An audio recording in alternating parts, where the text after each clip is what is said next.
الحمد لله رب العالمين الرحمن الرحيم مالك يوم الدين إياك نعبد وإياك نستعين اهدنا الصراط المستقيم صراط الذين أنعمت عليهم غير المغضوب عليهم ولا الضالين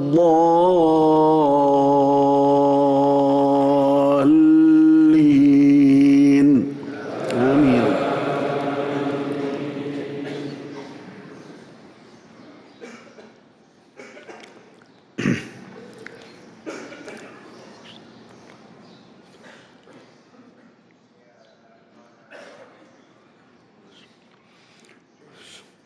ويقول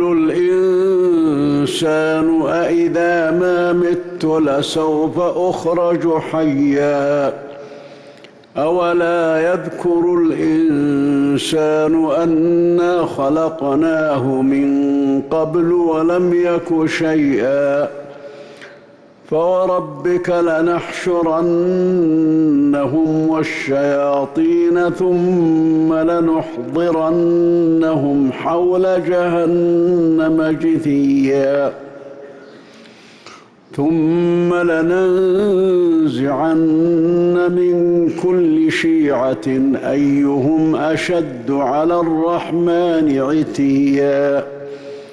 ثم لنحن أعلم بالذين هم أولى بها صليا وإن منكم إلا واردها كان على ربك حتما مقضيا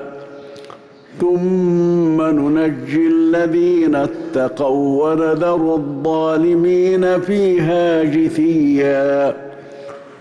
وإذا تتلى عليهم آياتنا بينات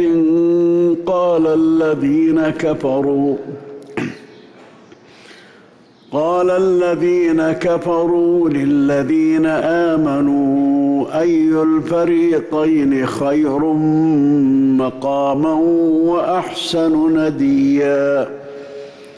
وكم أهلكنا قبلهم من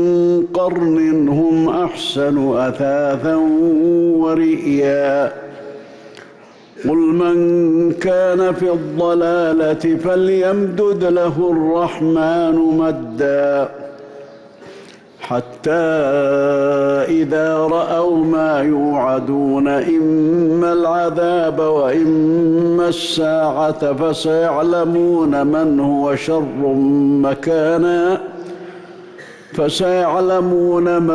شر مكانا وأضعف جندا ويزيد الله الذين اهتدوا هدى